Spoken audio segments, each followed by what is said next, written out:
창세기 35장 1절로 22절까지의 말씀입니다. 함께 하나님의 말씀을 합독하겠습니다. 하나님이 야곱에게 이르시되 일어나 베델로 올라가서 거기 거주하며 내가 내 형 에서의 낯을 피하여 도망하던 때에 내게 나타났던 하나님께 거기서 제단을 쌓으라 하신지라. 야곱이 이에 자기 집안 사람과 자기와 함께한 모든 자에게 이르되 너희 중에 있는 이방 신상들을 버리고 자신을 정결하게 하고 너희들의 의복을 바꾸어 입으라. 우리가 일어나 베델로 올라가자. 내 환난 날에 내게 응답하시며 내가 가는 길에서 나와 함께 하신 하나님께 내가 거기서 제단을 쌓으려 하노라 하매, 그들이 자기 손에 있는 모든 이방 신상들과 자기 귀에 있는 귀고리들을 야곱에게 주는지라.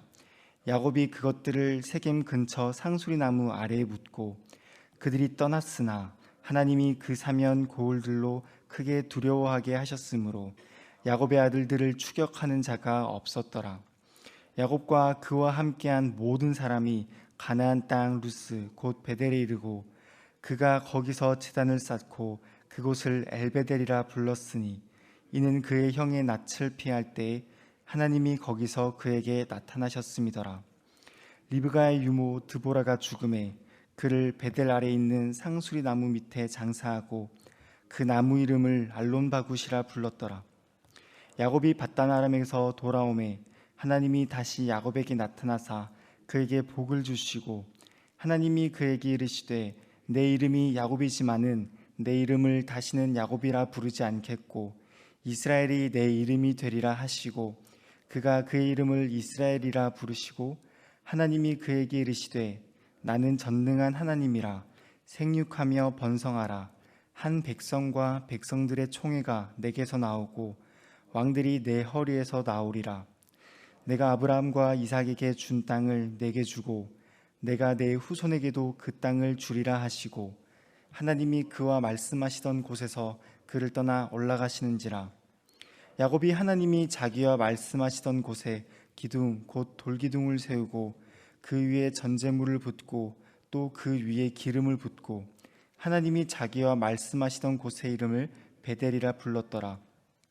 그들이 베델에서 길을 떠나 에브랏에 이르기까지 얼마간 거리를 둔 곳에서 라헬이 해산하게 되어 심히 고생하여 그가 난산할 즈음에 산파가 그에게 이르되 두려워하지 말라. 지금 내가 또 등남하느니라 하매, 그가 죽게 되어 그의 혼이 떠나려 할 때에 아들의 이름을 베논이라 불렀으나 그의 아버지는 그를 베냐민이라 불렀더라. 라헬이 죽음에 에브랏 곧 베들레헴 길에 장사되었고 야곱이 라헬의 묘에 비를 세웠더니 지금까지 라헬의 묘비라 일컫더라. 이스라엘이 다시 길을 떠나 에델 망대를 지나 장막을 쳤더라. 이스라엘이 그 땅에 거주할 때에 루벤이 가서 그 아버지의 첩 비라와 동침하매 이스라엘이 이를 들었더라. 아멘. 세겜에서 베델로라는 제목으로 함께 말씀을 나누고자 합니다. 여러분들에게는 베델이 있습니까? 베델은 하나님을 만나고 기도하는 장소입니다. 오늘 본문은 세겜에서 정착한 야곱에게 하나님이 다시 베델로 부르시는 장면입니다. 세겜에서의 삶이 평안할 줄 알았던 야곱에게 큰일이 일어납니다.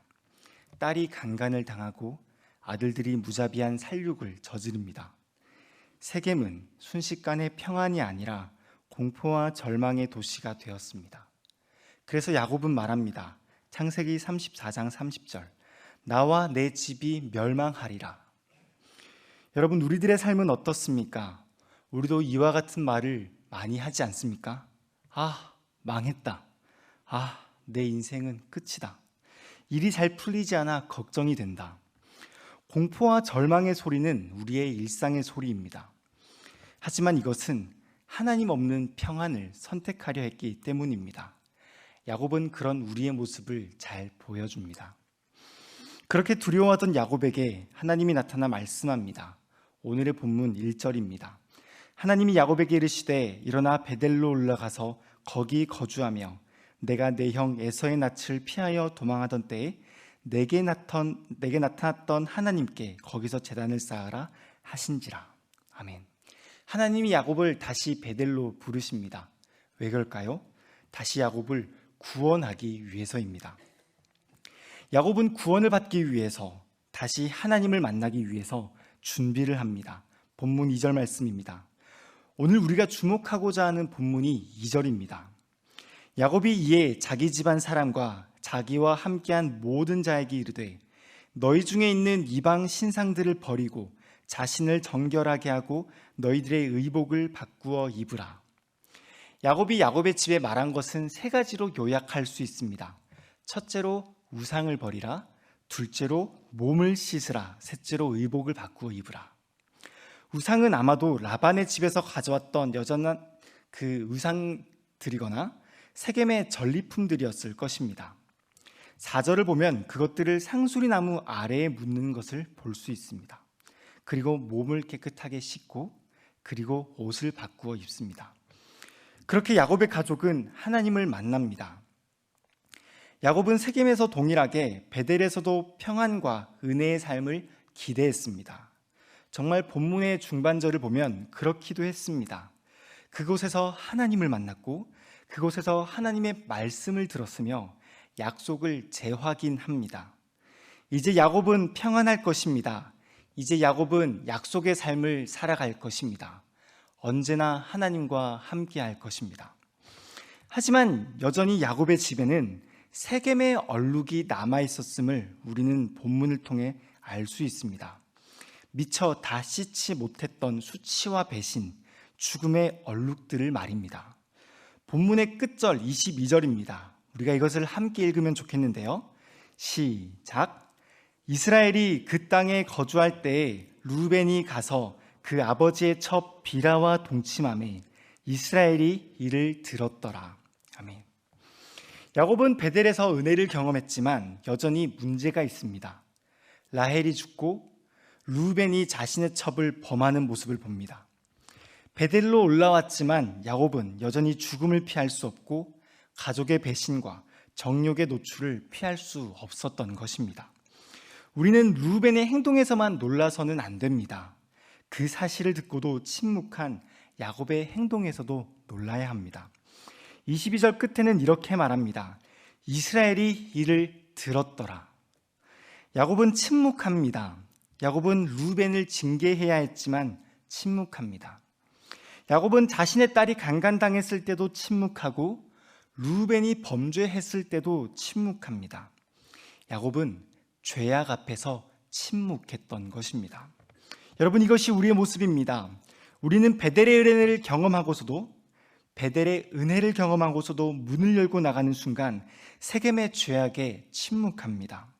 여전히 우리에게는 우상이 자리하고 있고 잘못된 일에도 침묵으로 답하는 것입니다. 손바닥으로 태양을 가리듯 우리는 하나님을 가리고 살아가는 것입니다. 베델을 경험했지만 우리는 또다시 세겜으로 돌아갑니다. 우리는 오늘 본문을 통해 알 수 있습니다. 나는 베델에 올라와도 소용이 없구나. 내 삶은 여전히 엉망이구나. 내 삶은 나 스스로도 하나님도 어찌할 도리가 없구나 라고 말입니다. 하지만 그렇지 않습니다. 주 안에서 사랑하는 성도 여러분, 우리는 스스로 베델에 머물 힘이 없다라는 것을 생각해야 합니다. 우상을 버리고 몸을 씻고 옷을 바꾸어 입는 노력들이 의미가 없다라는 것입니다. 그래서 하나님이 여전히 세겜을 살아가는 우리를 위해서 이 땅 가운데로 오셨습니다. 바로 예수 그리스도입니다. 베델이 아니라 세겜을 살아가는 우리를 위해 예수님이 세겜으로 오셨다라는 것입니다. 예수님이 이 땅 가운데서 누리셨던 것은 무엇입니까? 베델의 은혜가 아닙니다. 하나님의 약속이 아닙니다. 오히려 세겜에 가득한 사람들의 배신, 사람들의 거짓입니다. 그리고 십자가 위에서의 끔찍한 살인이죠. 십자가 아래에는 사람들이 야곱처럼 침묵하는 것을 보게 됩니다. 아무도 예수님을 부르지 않습니다. 심지어 하나님조차 부르지 않는다라는 것입니다. 예수님이 십자가 위에서 소리칩니다. 마태복음 27장 46절. 나의 하나님, 나의 하나님, 어찌하여 나를 버리셨나이까? 그러나 하나님은 침묵합니다. 아무런 대답을 하지 않으십니다. 십자가 위에서의 예수님은 우리가 겪을 세겜에서의 고통을 다 감당하신 것입니다. 야곱이 가족들과 함께 요구했던 결단을 다시 생각해 보길 원합니다. 본문 2절 말씀입니다. 야곱이 이에 자기 집안 사람과 자기와 함께한 모든 자에게 이르되 너희 중에 있는 이방 신상들을 버리고 자신을 정결하게 하고 너희들의 의복을 바꾸어 입으라. 우상을 버리고 몸을 정결하게 하고 의복을 바꾸어 입으라는 요구에 야곱의 가족들은, 그리고 저와 여러분은 단 하나도 지킬 수 없었습니다. 우리에겐 여전히 야곱이 자리하고 있고 거짓과 속임으로 여전히 우리의 옷을 더럽힙니다. 우리는 이 모든 것을 하지 못했습니다. 그래서 예수님이 대신 하신 것입니다. 우리가 우상을 버리지 못하자 우리의 모든 죄와 우상을 짊어지고 무덤 속에 묻히셨고, 우리 스스로 몸을 씻지 못하자 예수님 자신의 피로 우리를 씻기셨습니다. 우리의 더러운 옷을 벗기시고 예수님의 순결하고 깨끗한 옷을 입히셨습니다. 우리는 예수님의 옷으로, 예수님의 우리의 옷으로 바꾸어 입은 것입니다. 여러분, 말씀을 맺겠습니다. 예수 그리스도가 우리의 베델입니다. 베델은 하나님의 얼굴입니다. 요한복음 14장 9절, 예수께서 이르시되 빌립아, 내가 이렇게 오래 너희와 함께 있으되 내가 나를 알지 못하느냐? 나를 본 자는 아버지를 보았거늘 어찌하여 아버지를 보이라 하느냐? 이제 베델은 우리가 노력해야지만 올라갈 수 있는 특정한 장소가 아닙니다. 나를 위해 세겜에서 죽으신 예수 그리스도가 나의 베델인 것입니다. 주 안에서 사랑하는 향상교회 성도 여러분, 여전히 내 삶이 세겜에 머물러 있는 것만 같아서 고통스럽습니까? 남들 보기에 혹은 스스로 생각하기에 실패와 절망의 인생을 살아간다고 느끼십니까? 예수 그리스도를 생각하시기를 바랍니다. 세겜으로 내려오신 예수님이 우리 곁에 있습니다. 우리가 그분 안에 머물 때 비로소 우리는 평안한 베델의 삶을 살게 됩니다. 그리스도 안에 우리를 지키고 보호하겠다는 하나님의 약속이 있습니다. 구원과 행복이 있으며 야곱이 그토록 바랐던 평안이 그리스도께 있습니다. 이 새벽 말씀을 통해 세겜의 삶에서 베델의 삶으로, 실패와 절망의 삶에서 구원과 소망의 삶으로 살아가게 되기를 소망합니다. 참된 베델이신 그리스도 안에 평안의 삶을 살아가길 우리 주 예수 그리스도의 이름으로 축복합니다. 아멘. 함께 기도하겠습니다. 하나님 아버지, 이 새벽 아침을 깨우고 주의 전에 나오게 하심을 감사합니다. 새벽 기도를 통해 고통과 절망의 인생을 살아가는 우리를 위해 예수 그리스도께서 오셨다라는 사실을 기억하게 하심에 감사합니다.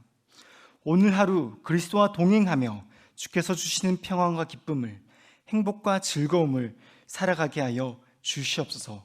그리고 그 구원의 기쁨을 이웃들에게 나누는 용기와 은혜를 허락하여 주시옵소서.